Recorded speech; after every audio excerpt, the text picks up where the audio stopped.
Bismillahirrahmanirrahim. Assalamualaikum warahmatullahi wabarakatuh. Semangat pagi. Apa kabar semua? Semoga pagi ini kalian dalam keadaan sehat walafiat. Demikian juga dengan Ibu. Pagi ini kita akan belajar tentang kesetimbangan kimia.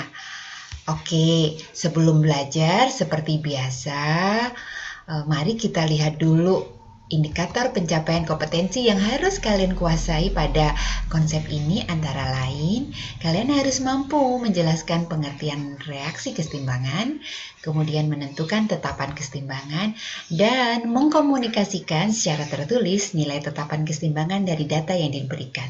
3 hal ini kalian harus kuasai ya.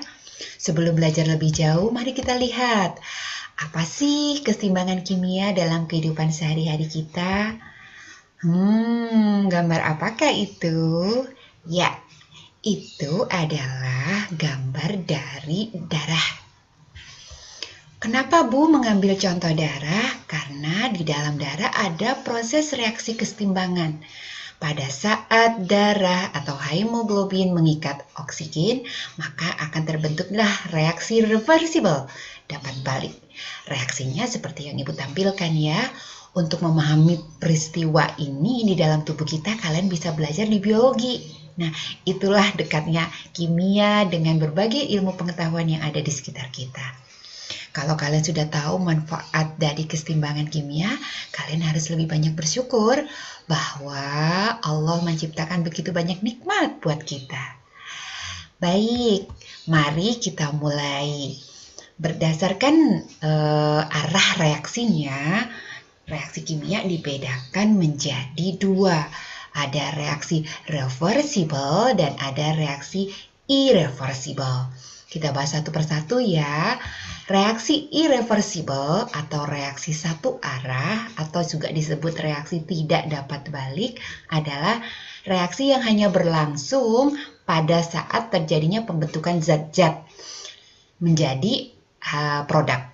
Jadi dari reaktan berubah menjadi produk. Tidak bisa kembali lagi dari produk menjadi reaktan. Itu yang disebut sebagai reaksi irreversible. Contohnya, Bu Naning punya larutan natrium hidroksida dan larutan HCl direaksikan membentuk larutan natrium klorida dan air. Nah, reaksi ini tidak dapat kembali. Jadi begitu produk terbentuk ya sudah selesai. Itu reaksi satu arah. Reaksi reversible, nah reaksi 2 arah atau dapat balik atau bolak-balik. Jadi reaksi yang berlangsung 2 arah antara reaktan menjadi produk atau sebaliknya produk kembali terurai menjadi reaktan. Itu yang dikatakan sebagai reaksi reversible. Jadi 2 arah bisa berlangsung. Contohnya, ada proses pembentukan amonia atau NH3. Kemudian ada proses penguraian amonia. Nah, kalau Bu Naning gabungkan 2 reaksi ini akan menjadi seperti ini. Jadi tanda panahnya 2 arah ya. N2 gas bereaksi dengan 3H2 gas membentuk 2NH3. Sebaliknya, 2NH3 dapat terurai menjadi N2 dan H2. Itulah yang dinamakan reaksi reversible yang akan kita pelajari lebih lanjut. Oke, sekarang kita cek apa sih kesetimbangan kimia itu.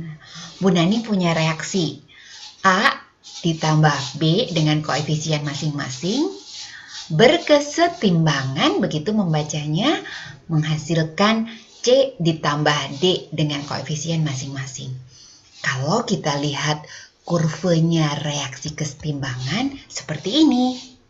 Nah, lajur vertikal ada konsentrasi, lajur horizontal ada waktu. Pada saat reaktan bereaksi, dia akan mengalami penurunan. Ini ya, semakin lama konsentrasinya semakin habis ya, atau semakin kecil ya. Sebaliknya, kalau produk awalnya 0, semakin lama waktunya bereaksi, produk akan semakin banyak. Nah, yang dikatakan kesetimbangan yang daerah mana, Bu? Nah, kita lihat sekarang. Tadi yang di bawah ini laju reaksi ke kiri. Ini laju reaksi ke kanan. Nah, misalkan yang dikatakan kesetimbangan adalah apabila dia mencapai waktu tertentu, laju ke kiri dengan laju ke kanan itu sama. Bu Nani ulang ya, kesetimbangan adalah reaksi di mana laju reaksi ke kanan ke arah produk sama dengan laju reaksi ke kiri ke arah reaktan. Oke, itulah pengertian kesetimbangan. Jadi laju masih dipakai, Bu? Iya, yang kemarin pertemuan yang lalu kalian pelajari kan tentang laju. Oke, kita lihat sekarang. Apa sih, Bu, kesetimbangan dinamis? Dinamis, namanya dinamis, bergerak secara beraturan, begitu ya. Kesetimbangan dinamis adalah laju reaksi ke kanan pembentukan sama dengan laju reaksi ke kiri. Tadi yang Bu Nani sampaikan itu namanya kesetimbangan. Nah, kondisi secara makroskopis tidak terjadi perubahan. Tetapi secara mikroskopis reaksi terus berlangsung. Jadi kita tidak melihat seolah-olah tidak ada terjadi reaksi lagi. Namun secara mikro dia tetap bereaksi bolak-balik begitu ya. Nah, kesetimbangan ini disebut reaksi kesetimbangan dinamis. Oke, kita lihat ciri-cirinya. Apa sih ciri-ciri kesetimbangan dinamis? 1. Reaksi berlangsung terus-menerus dengan arah yang berlawanan. 2. Terjadi di ruang tertutup. Suhu dan tekanan tetap. Nah, di kegiatan motivasi yang Ibu berikan contoh kesetimbangan antara air dan uap air pada botol yang tertutup. Kalian sudah menjawab kan? Nah, apa yang terjadi pada saat botol ditutup dan apa yang terjadi pada saat botol dibuka? Pada saat botol ditutup kan uap air tidak kemana-mana ya? Maka disitulah terjadi keseimbangan antara air dan uap air. Sebaliknya, pada saat botol kita buka, maka otomatis gasnya kan keluar. Ya sudah, keseimbangan berubah. Nah, itu. Kita lihat, V1 sama dengan V2. Dan tidak terjadi perubahan makroskopis ya. Kalau mikroskopis terjadi, tapi kita tidak dapat melihat ya.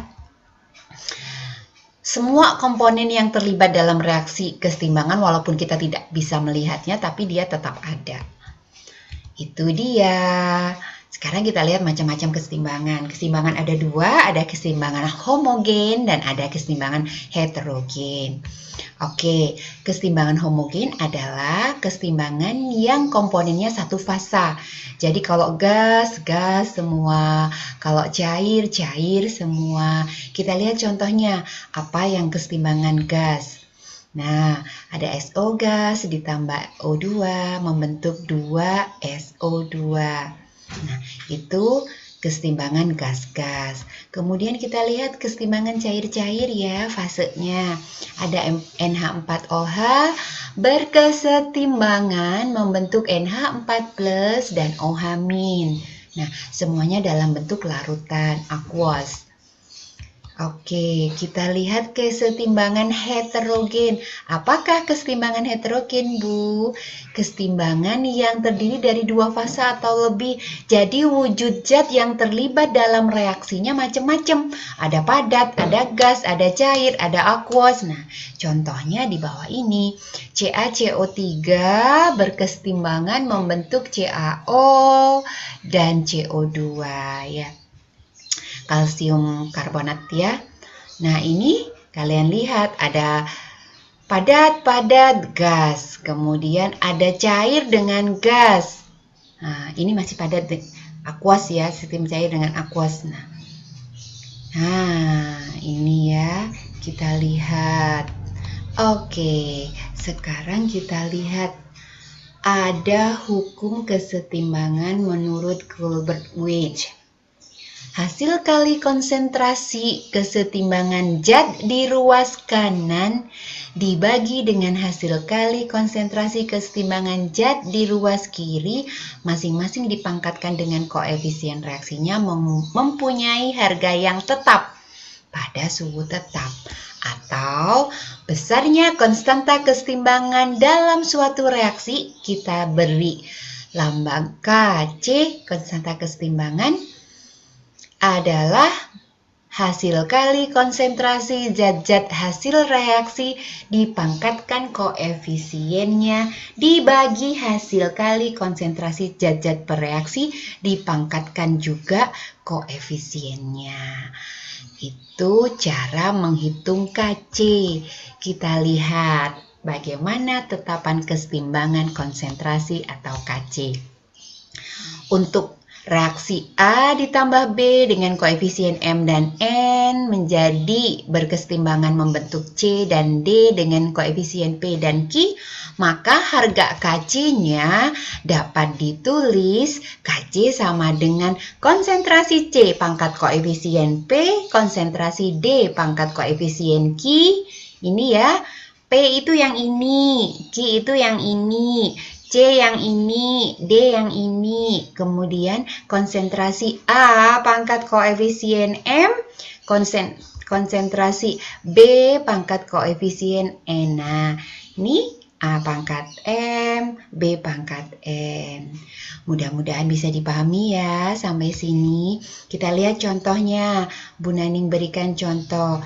Untuk reaksi kesetimbangan berikut, 2SO2 gas berkesetimbangan membentuk O2 gas, ditambah dengan O2 membentuk kesetimbangan 2CO2, maka harga Kc-nya adalah SO3 kuadrat. Nah, dari sini SO3 kuadrat dibagi dengan konsentrasi SO2 kuadrat, SO2 kuadrat dibagi dengan konsentrasi O2. Maka inilah rumusan Kc dari kesetimbangan di atas. Sampai sini ada yang ditanyakan? Kalian boleh menulis di kolom komentar apabila ada pertanyaan ya. Contoh soalnya, dalam wadah bervolume 2 liter terdapat 0,2 mol gas N2, 0,3 mol gas H2, dan 0,2 mol gas NH3 dalam kesetimbangan. Maka harga Kc-nya adalah reaksinya tersebut. Kita hitung Kc-nya. Dari reaksi yang ini dapat dihitung Kc-nya NH3 kuadrat dibagi konsentrasi N2 dibagi konsentrasi H2. Di sini sudah ada kesetimbangannya, ada mol dan volume. Tinggal dimasukkan 0,2 mol NH3 dibagi 2, 0,2 mol dibagi 2, kemudian 0,2 mol H2 dibagi 3, kemudian dibagi 2, kemudian 0,3 mol N2 dibagi 2 pangkat 3. Nah, maka hasilnya Kc-nya adalah 2,96. Panjang ke belakangnya ya. Itu contoh soal cara menghitung Kc. Terima kasih, mudah-mudahan dapat dipahami. Kemudian nanti kita akan melanjutkan pada bagian yang kedua. Assalamualaikum warahmatullahi wabarakatuh.